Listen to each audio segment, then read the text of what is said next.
सैयदना उमर फारूक रजी अल्लाह अन्हु हिजरी साल शुरू होने से 40 साल पहले 583 ईस्वी या 584 ईस्वी में मक्के में पैदा हुए।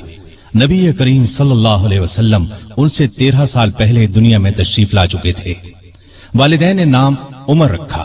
कुनियत अबू हफ्स थी, लक़ब फारूक था, यानी हक और बातिल में फर्क करने वाला। ये लक़ब उन्हें नबी करीम सल्लल्लाहु अलैहि वसल्लम ने अता फरमाया। हजरत उमर का सिलसिला नसब 8वीं पुश्त में नबी करीम से जा मिलता है। आपने दुनिया में आंख खोली तो मक्के में कुरैश की सरदारी थी। ये कबीला इस्माइल अलैहिस्सलाम की औलाद से था। कुरैश के आगे चलकर 10 के करीब कबीले बन गए। इनमें नबी करीम बनु हाशिम से थे, अबू बकर बनु तैम से और उमर फारूक बनु अदी से। 10 के 10 कबीलों के सपुर्द अलग अलग काम थे। मसलन कोई खाना काबा की देखभाल करता था तो कोई हाजियों को पानी पिलाता था, कोई झगड़ों के फैसले करता था। बनु अदी के जिम्मे 2 काम थे। कुरैश को कोई एलची भेजना होता तो ये भेजते थे। दूसरा काम ये था कि 2 ग्रोहों में झगड़ा हो जाता तो बनु अदी का सरदार फैसला करता था। बनु अदी के घर सफा और मरवा पहाड़ियों के दरमियान में थे। उमर यहीं पैदा हुए और परवरिश पाई। उनके वालिद खत्ताब बनु अदी के सरदार थे। जिस जमाने में नबी करीम सल्लल्लाहु अलैहि वसल्लम ने नबूवत का ऐलान किया, खत्ताब फौत हो चुके थे। सैयदना उमर के बचपन के हालात किसी किताब में नहीं मिलते। इतना जिक्र मिलता है कि बड़े हुए तो बाप ने ऊंट चराने पर लगा दिया। ऊंट चराते हुए कभी थक कर बैठ जाते तो बाप मारा करता था। जवानी की उम्र को पहुंचने तक लिखना पढ़ना सीख लिया था। नबी करीम सल्लल्लाहु अलैहि वसल्लम ने जब ऐलान नबूवत किया तो कुरैश में कुल 17 आदमी लिखना पढ़ना जानते थे। इनमें उमर फारूक भी थे।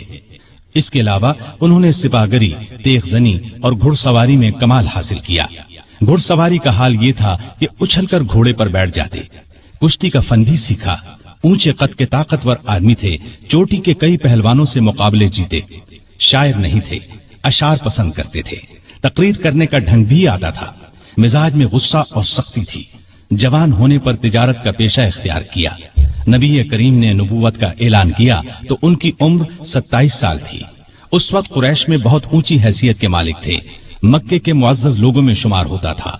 उनके भाई जैद बिन खत्ताब, बहन फातिमा बिनते खत्ताब और बहनोई सईद बिन जैद ने जल्द ही इस्लाम कबूल कर लिया।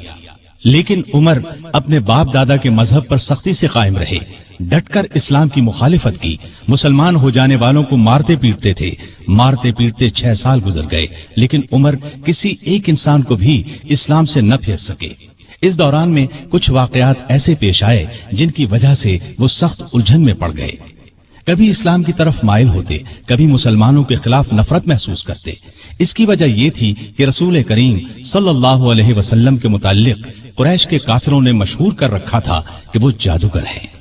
उस जमाने में एक रोज उन्होंने रसूल पाक सल्लल्लाहु अलैहि वसल्लम को हरम शरीफ के अंदर नमाज पढ़ते देखा तो वो आपके पीछे खड़े हो गए। उस वक्त आप सल्लल्लाहु अलैहि वसल्लम कुरान पाक की सूरतुल हाका की बुलंद आवाज में तिलावत कर रहे थे।